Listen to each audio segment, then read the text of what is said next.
Institute of কোডার্সে আপনাদের স্বাগত। আমরা কোড ব্লকস ওপেন করে নিচ্ছি। কোড ব্লকস 20.03 একটা open source cross platform IDE. Start হিয়ারটাকে আমরা বন্ধ করে দেব। আমরা আগের দিন যে প্রোগ্রাম করেছিলাম সেটাকে ওপেন করে নেব। 4 নম্বর প্রোগ্রাম আমরা ওপেন করে নিচ্ছি। এটা আমরা শিখেছিলাম, আগের ক্লাসে আমরা কমেন্ট শিখেছিলাম। তো এটাকে আমরা কপি করে নিচ্ছি। কপি করে নিয়ে নিউতে নতুন একটা ফাইলে পেস্ট করে নিচ্ছি, নিয়ে আগেরটাকে বন্ধ করে আজকে যেটা শিখব সেই নামে আমরা ফাইলটাকে সেভ করে নিচ্ছি। Save file as. আমরা আজকের প্রোগ্রাম P5। আমরা আজকে শিখব এসকেপ সিকোয়েন্স। আমি এসকেপ নামে সেভ করছি, escape.c।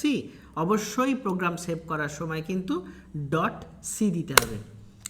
বেশ, তো আগের দিন আমরা কমেন্ট শিখেছি, তাহলে শুরুতে আমরা লিখে দিচ্ছি আজকের প্রোগ্রামে ইউজ অফ এসকেপ সিকোয়েন্স।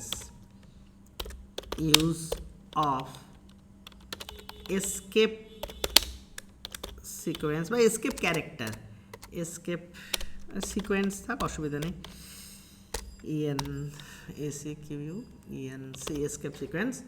তো এগুলোকে বন্ধ করে দিচ্ছি। বেশ, আমরা লিখেছিলাম প্রিন্ট হ্যালো ওয়ার্ল্ড। তো আজকে ধরে লিখছি ওয়েলকাম টু সি। ওয়েলকাম, এটা প্রিন্ট টাইপ লিখেছি। আমি পরের লাইন লিখছি কন্ট্রোল ভি। ওয়েলকামটা কপি করে নিলাম। Welcome to, control V, welcome to C tutorial. Welcome to C tutorial এটা লিখলাম।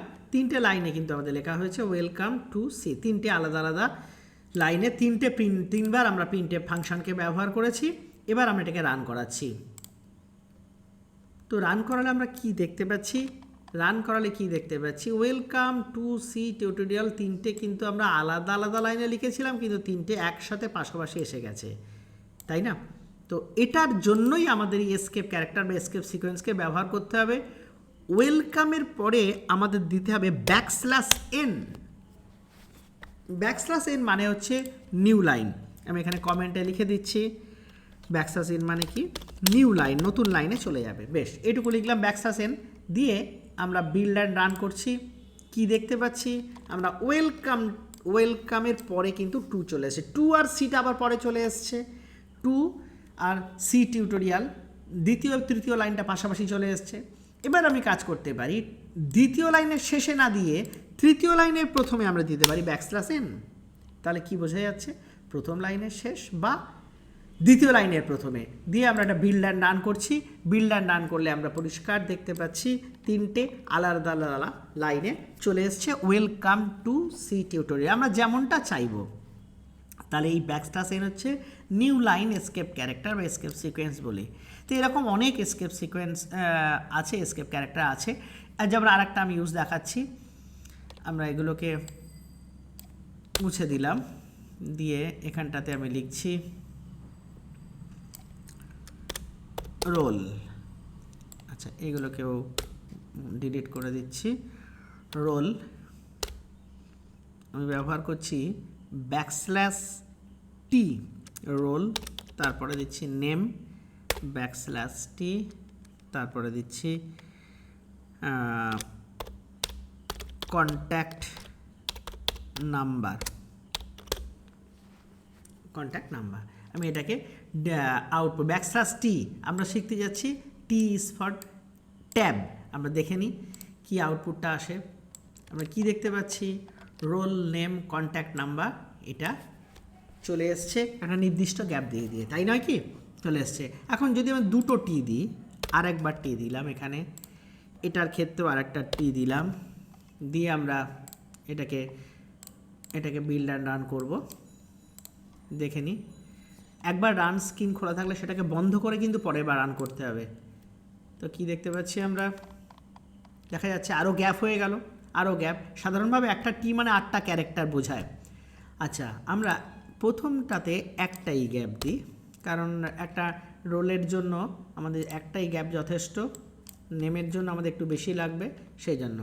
এরপরে আমরা যদি এখানে একটা প্রিন্ট টেপ দিই দেখতে পাবো যে রোলের পরে আমি দিলাম 1 \t একটা টি দিলাম, তার নাম দিয়ে দিচ্ছি, নেম দিচ্ছি সাপোজ আমাদের অয়ন দাস, তারপরে দিলাম \t কন্ট্যাক্ট নাম্বার 1 2 3 4 6 এরকম একটা কন্ট্যাক্ট নাম্বার দিয়ে দিলাম। দিয়ে আমরা এখানে বিল্ড অ্যান্ড রান করছি। কিছু একটা ভুল দিয়েছি, ডাবল কোটের মধ্যে এরর কোথায়, প্রিন্টে সেমিকোলনটা দেওয়া হয়নি, সেমিকোলন দিতে হবে। হ্যাঁ, সি প্রোগ্রামে এটা ভীষণ ভীষণ গুরুত্বপূর্ণ, আমাদের স্টেটমেন্টগুলোর শেষে কি দিতে হয়, সেমিকোলন দিতে হয়। সেমিকোলন এবং এই প্রিন্টেপ যেগুলো আমরা লিখছি সবই কিন্তু এগুলো কেস সেন্সিটিভ, সব কিন্তু ছোটো হাতের লিখছি। আমরা প্রিন্টেপের ভেতরে যেগুলো রয়েছে সেখানে ক্যাপিটাল লিখতে পারি, সেটা তো আমাদের নিজস্ব। হ্যাঁ, তবে মনে রাখতে হবে সির নিজস্ব শব্দগুলো সবই কিন্তু স্মল লেটারে লিখতে হবে, ছোট হাতের অক্ষরে লিখতে হবে। দিয়ে আমরা বিল্ড অ্যান্ড রান করছি। আচ্ছা, আমরা এখানে কি দেখতে পাই, এটা পাশাপাশি চলে এসছে, পাশাপাশি চলে এসছে, কারণ কি আমাদের এখানে নিউ লাইন দেওয়া হয়নি। তাহলে হয় এটা শেষে দিয়ে দিচ্ছি \n বিল্ড অ্যান্ড রান। পরিষ্কার দেখা যাচ্ছে, কি দেখা যাচ্ছে, রোল 1, তার নিচে তার নাম, তারপর তার কন্ট্যাক্ট নাম্বার। তো এইভাবে একটা টেবিল আমরা বানিয়ে নিতে পারি এইরকমভাবে। আমি এটাকেই কপি করে দিচ্ছি, এটাকেই কপি করে পেস্ট করে দিচ্ছি। আপনারা শুধু নামগুলো চেঞ্জ করে নেবেন, তাহলে একটা সুন্দর করে টেবিল চলে আসবে। আমরা শেষে \n অবশ্যই দিতে ভুলবেন না, \n আপনাকে শেষে দিতেই হবে নিউ লাইনের জন্য। শেষেরটাতে না দিলে হবে, কারণ আর নেই। আমি এখানে 3টে করে দেখাচ্ছি, কি সুন্দর একটা টেবিল চলে আসছে। রোলগুলো চেঞ্জ করে দেবেন, এগুলো চেঞ্জ করে দিলে ডেটা চেঞ্জ করলেই চলে আসবে। তাহলে আমরা \n \t এরকম দুটো ক্যারেক্টারকে দেখলাম। এসকেপ সিকোয়েন্স অনেকটাই আছে, আপনারা এখানে ব্রাউজারে গিয়ে সার্চ করে নেবেন escape sequence in C with example. তো প্রচুর এখানে এসকেপ সিকোয়েন্স আপনারা দেখতে পাবেন। আমি একটা নিয়ে আসছি, এরকম প্রচুর টেবিল আছে। \a বিপ সাউন্ড দেবে, \b ব্যাকস্পেস দেবে, এরকম প্রচুর আছে যেগুলো দেখে নিতে পারেন। ঠিক আছে, তাহলে আজকে ক্লাস এই পর্যন্ত।